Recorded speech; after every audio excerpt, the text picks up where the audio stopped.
We are so sorry that worship streaming didn't work well today. It was just not cooperating with us, which is really sad. But you all online get the gift of baby coos while I share our sermon for today. We didn't want you to miss out. So hear these words from the Gospel of Matthew, chapter 5, verses 13 through 16. You are the salt of the earth. But if salt has lost its taste, how can its saltiness be restored? It is no longer good for anything, but it is thrown out and trampled underfoot. You are the light of the world. A city built on a hill cannot be hid. People do not light a lamp and put it under the bushel basket. Rather, they put it on the lampstand, and it gives light to all the house. In the same way, let your light shine before others, so that they may see your good works and give glory to your God in heaven. When I was a kid, I spent a lot of time in the Little Pigeon River in Townsend, Tennessee. My grandparents had a cabin there on Mount Luke Road, and we would spend many a summer weekend exploring the Great Smoky Mountains. There was a famous swinging bridge in Townsend that we loved to go to, and a great swimming hole that we called the Deep Hole because it was deep, that we visit each time we were there, and it never got old to be around. Every time we visited the river, I was enchanted by the river stones. Like the rivers we can explore in Watauga County, that area of the Little Pigeon was so clear and crisp, especially around this time of the fall when the weather gets cooler. You could see everything in the water, and the stones would dance in the light and the water. You probably know what I'm talking about. The beautiful river stones that streak with blues and browns and greens. After centuries of weathering and erosion, you find these amazingly smooth stones that sometimes sparkle in the light. They're so beautiful. Like most mountain towns, Townsend also had stores with big barrels of gems that you could scoop up into a small black cloth bag and purchase. And one summer, I decided that I wanted to begin collecting rocks. I didn't have a lot of hobbies growing up, so that was my attempt at it. And my parents were totally on board, but they did not really want to buy me those black pouches and scoop up gems in the store. But I knew that I didn't need to have those store-bought stones for my collection. There was a whole host of stones right there in the river for me to grab. So I spent the 2 days of our time at the cabin finding the perfect stones, blues and greens and browns, all the little textures and movements in them, sparkling and iridescent, beautiful, beautiful ones. And I took them home to Knoxville to start my collection. Have you ever done this? Seen a rock that's separated from the river and looked at them and tried to keep them at home?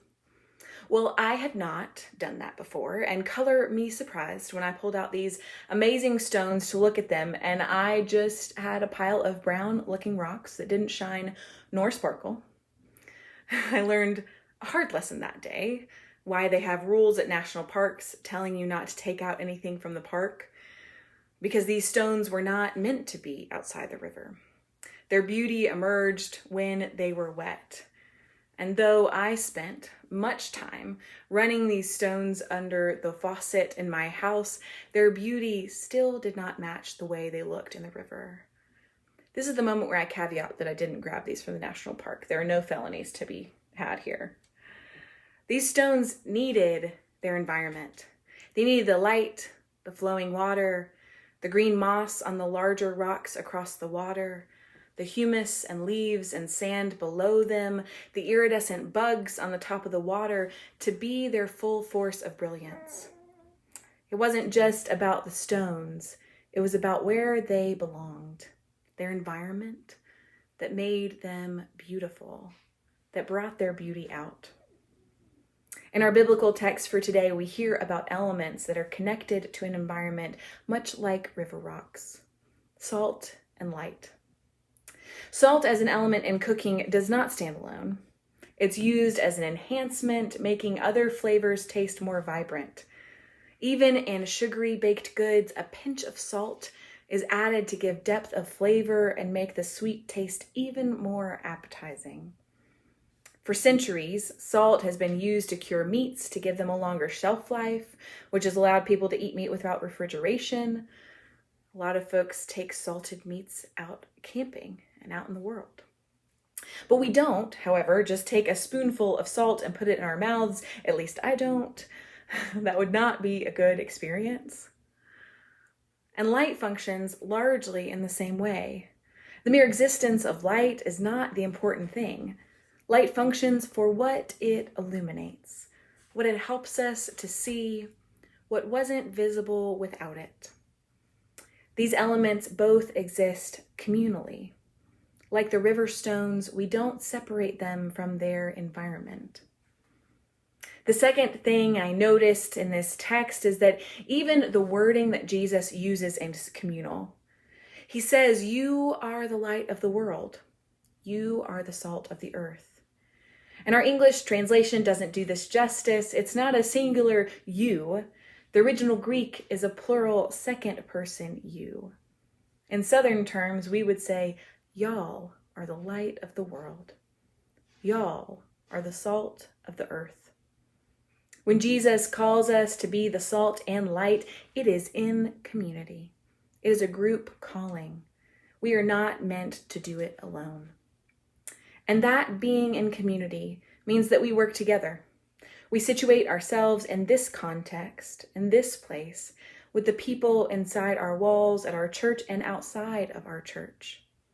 Y'all are the light of the world. Now, I know many of us have heard interpretations of this text differently. We are the light. Christians are the one to save the world, bring others to the light, as if we own exclusive rights to the light. Like there is no light other than what shines from us or from God onto others. But this text doesn't say that. There are no restrictions or caveats on who has the light or what hoops you have to jump through to be vessels of light. Instead, Jesus tells everyone in attendance for this sermon that they are already light. They are already salt. They will illuminate the world. I think it's important to remember that this text in Matthew is part of the Sermon on the Mount. So we believe there was a great crowd of folks present. Folks who had been following Jesus for a while, and also some who were listening to him for the first time with this large gathered crowd. And Jesus doesn't take the time to differentiate between them as he offers this affirmation of salt and light. All these folks gathered would probably have heard the part of that sermon that came right before this text, which is the Beatitudes. Blessed are the poor in spirit. Blessed are the peacemakers. Blessed are the meek. Blessed are those who hunger and thirst for righteousness. The people present had heard these blessings and likely other teachings from Jesus. And they were told then that they were salt and light for the world. They had been pushed in the direction of justice and care for the things that the Roman Empire and common society didn't, and we still do not often value. As we think about what this text means to High Country United Church of Christ, I think about the beginnings of our church. A postcard sent out to people all across the county illuminating what folks believed to be true, that there could be a church where there was room for questions, for something different, for a church that was more expansive.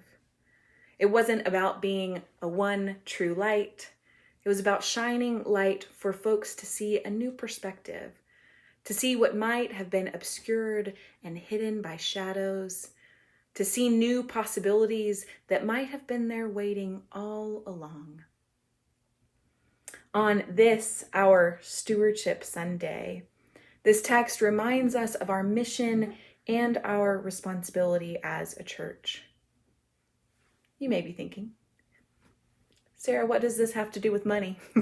Shouldn't you be preaching that story about the woman who only had one coin and Jesus was excited and praised her generosity? Fair question. It is true that our stewardship campaign is about money.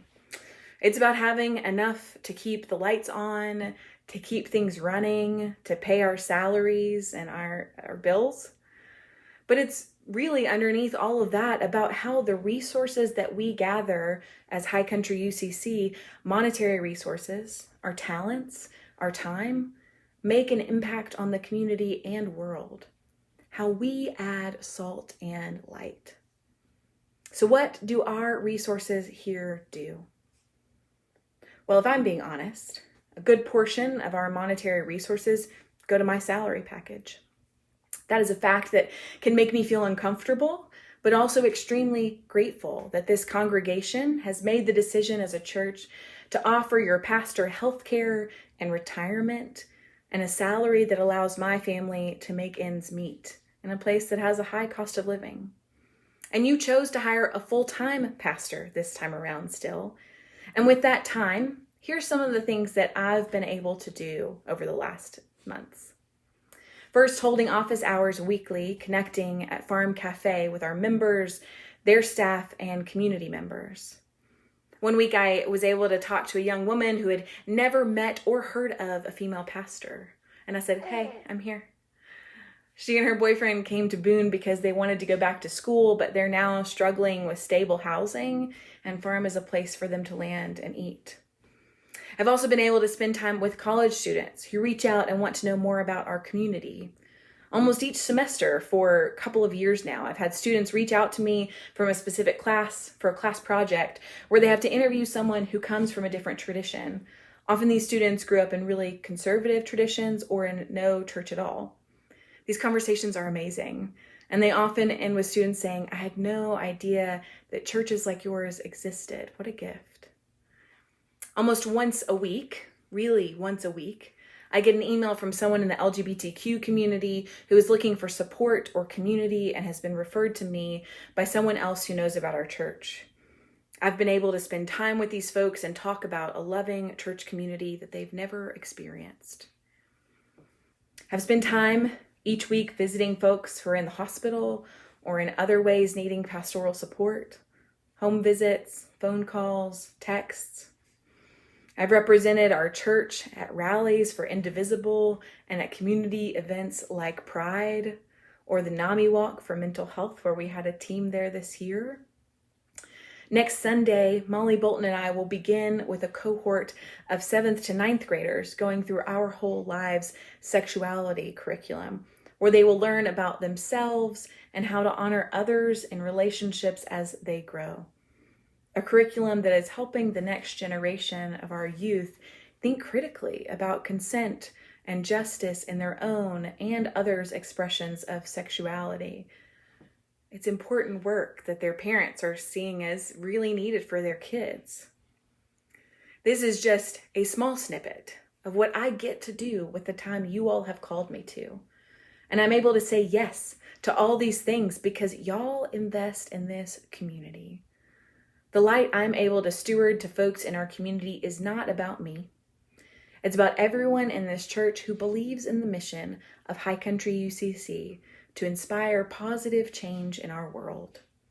It's talking about the foundation of love, justice, and care for each other that was established in our community 24 years ago and that we still invest ourselves in.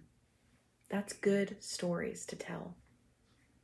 While my salary is part of what we budget for each year, another part of it is the operation and maintenance of our building, which isn't always an exciting thing to talk about. It includes electric bills, yard mowing, Wi-Fi costs, general upkeep, the toilet paper that goes into the bathrooms. But yesterday, we were able to see a glimpse of what those seemingly ordinary costs do for our community. In naming our campus the Gathering Place and marketing our building more widely as a space for community connection. But we all know that we've also just been a gathering place in many ways already. We've been a gathering place this year for LGBTQ families and individuals who needed a space for community and started Rainbow Roots Collective, a group that has absolutely no budget at all and struggled to find another consistent place to gather together that didn't cost money or call on folks to spend money while they were there. For low-income families, that's really important. We've been a host for 3 different funerals this year for families in our community who couldn't afford a service anywhere else for their loved one, and they were desperate to find someone somewhere where they could hold that service. We've been a site for a community indivisible event. We were able to offer space to the Jungtao School and Sugar Grove Developmental Day after they were displaced because of the hurricane. In our annex building that we have used as a home over the past 5 or so years has been a home to 2 different families who needed housing when they were in transition. And that's just the bigger events I could remember from this year. You have more stories of how our building has made an impact on you this year. All of these instances, we were able to offer our space at very low, or most of the time, no cost, because of the gifts you all give to this church to sustain our mission of being a welcoming and open space. Our hope in the years to come is that the gathering place will become synonymous with community connection and justice-centered work that expands our mission as a church community, allowing us to steward light to those who need it. And that begins with all of us investing in its care and upkeep for the years to come. The third way that I think our stewardship here makes an impact is by bringing us together each week to connect with one another, either online like this or in our physical worship space. Barry's session at our gathering on Saturday, where he talked about spirituality and nature gatherings that he's been organizing for a few years, reminded me how busy our lives can become, how harried our days can be, how clouded our minds can get with the tasks and obligations that we have, how we often get swept up in the weight of the world around us, politics, social justice work, our own family dynamics, and so many other things. We know that we cannot disengage from these things. We can't just stop functioning in society or going to work or meeting our obligations, but we do need to find moments to pause. Moments to just be. In nature gatherings like Sing or in worship services, moments that offer us stillness and rejuvenation, a community that offers hugs and care for one another, a time that doesn't ask for our productivity, but simply invites us to just be present. These moments offer us a recharge. They fuel us for the work that we ultimately must return to, right? They remind us that we are salt, we are light. Because even though Jesus believed, and I believe, that we all have that salt and light within us, we have to intentionally share it with others. We have to make the choice to illuminate what is needed in this world, and that often begins with us taking care of ourselves. I think we see the impacts of these moments of renewal and rest in the work that our folks do here in this community. I see it in the energy that Barry puts into Sing and gathering folks to fill their own cups. I see it in Jackie's work, organizing Hope After Helene event for our community and many others who were involved in that event through the week. I see it in the poets that call this place home, Hilda, Joseph, Molly, and so many others who use their words to support the community in a variety of ways. I see it in the artists that we have among us creating art for the community. I see it in the work that our Woodlot group does to deliver wood from the Hunger and Health Coalition to those who need it, those who distribute food boxes for our Food for Families program. I see it in the work that Just Love is able to do in overdose awareness and harm reduction with Purple Pantries, with Mary leading and many of our other folks volunteering with that group. I see it in the work that Bobby puts in for the Avery Jam program for kids and other musicians who support that effort. I see it in the work of expressive arts that Heather shares with the community in journal making and labyrinth walking and different events around solstice. I see it in all of you who adopt flower beds and tend to life around our building and tending to the life around your homes. I see it in all of you who organize events alongside Indivisible and work toward justice in our world. All of these ways that I see our stewardship making an impact aren't really quantifiable, right? How can we really measure the saltiness we add with these? How can we measure the light that flows from us to illuminate the world for others? It's pretty impossible. In our worship space, Brittany shared a story about how she came to us, and her story comes close. It helps us hear the impact of this church, of the things we support and we believe in, of the times that we gather together in community. Even when we don't think that light is shining for others to see, there it is. She talked about how therapists recommended our church to her, and she found us through a connection group that we didn't realize was reaching others. So on this Stewardship Sunday, may we be encouraged by the ways our community impacts the world around us. May we commit ourselves again to stewarding more light to the world around us through our monetary donations, our time, and our talents offered here and outside these walls. May it be so, this day and every day. Amen and amen.